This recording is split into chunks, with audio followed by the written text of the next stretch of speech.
मावळ लोकसभा मतदारसंघाचे महाविकास आघाडीचे उमेदवार संजोग वाघेरे पाटील आणि अजित पवारांच्या भेटीची राजकीय वर्तुळात मोठी चर्चा होऊ लागली आहे।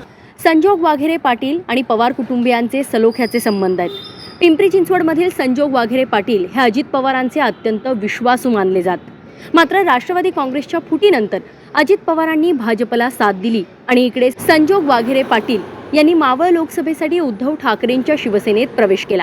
त्यामुळे अर्थातच अजित पवार आणि वाघेरे पाटील यांचे पक्ष वेगवेगळे झाले। असं असलं तरी सुद्धा अजित पवार आणि संजोग वाघेरे पाटील यांच्यातील संबंध अजूनही पूर्वीसारखेच आहेत याचीच प्रचिती काल पुण्यात आली आहे। अजित पवार आणि संजोग वाघेरे पाटील हे काल पिंपरी विधानसभा क्षेत्राचे आमदार अण्णा बनसोडे यांच्या ज्येष्ठ कन्येच्या विवाह सोहळ्याला उपस्थित होते आणि व्यासपीठावर हे दोघेही एकत्र आले। अजित पवार लग्न समारंभात आल्याच्या अगदी काही मिनिटांनी संजोग वाघेरे पाटील हे देखील वधूवराला आशीर्वाद द्यायला व्यासपीठावर आले आणि त्यावेळी संजोग वाघेरे पाटील यांना अजित पवार व्यासपीठावर उभे दिसताच त्यांनी अजित पवारांना वाकून नमस्कार केला आणि त्यांचा आशीर्वाद घेतला।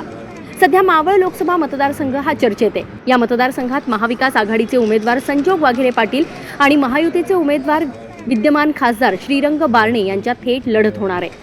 2019च्या मावळ लोकसभा मतदारसंघाच्या निवडणुकीत महायुतीचे विद्यमान खासदार श्रीरंग बारणे यांनी उपमुख्यमंत्री अजित पवारांच्या मुलाचा म्हणजेच पार्थ पवारांचा दारुण पराभव केला होता। मात्र 2024च्या लोकसभा निवडणुकीत हेच अजित पवार श्रीरंग बारणेंचा प्रचार करताना दिसतायत।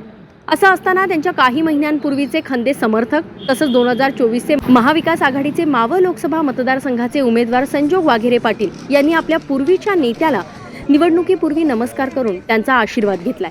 खरं तर महाराष्ट्राला एक वेगळी राजकीय संस्कृती आहे आणि हीच महाराष्ट्रातील खेळीमेळीची राजकीय संस्कृती जपण्यासाठी मी अजित पवारांना नमस्कार करून त्यांचा आशीर्वाद घेतला, यामध्ये वावगं काही नाही, अशी प्रतिक्रिया या घटनेनंतर संजोग वाघेरे पाटील यांनी दिली आहे। काय म्हणालेत संजोग वाघेरे पहा।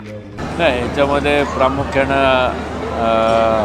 आमचे पिंपरी विधानसभेचे आमदार माननीय अण्णा बनसोडे यांच्या मुलीचा शुभविवाह होता आणि त्या शुभविवाहाला मी त्यांना शुभेच्छा देण्यासाठी आलो होतो आणि तेवढ्यात महाराष्ट्राचे राज्याचे उपमुख्यमंत्री आदरणीय अजितदादा या ठिकाणी आले होते। एक महाराष्ट्राची संस्कृती आहे की आपण एकमेकाला भेटतो किंवा समोर आल्यानंतर हाय हॅलो करतो, त्या पद्धतीनं या ठिकाणी झाले। बरोबर आहे, राजकारणाच्या पलीकडे आपण एकमेकाला भेटतो, एकमेकाच्याबद्दलचा आदर, एकमेकांच्याबद्दल प्रेम हे ठेवलंच जातं। स्वर्गीय यशवंतराव चव्हाणांनी ठेवलं, त्याच पद्धतीनं आदरणीय पवारसाहेबांनी, आदरणीय हिंदू हृदय सम्राट बाळासाहेब ठाकरे यांनी देखील अशाच पद्धतीचे मैत्रीचे संबंध ठेवलेले आहेत। असो, हा व्हिडिओ तुम्हाला कसा वाटला कमेंट बॉक्समध्ये नक्की कळवा। पुण्याहून अश्विनी जाधव केदारी, लोकमत.com।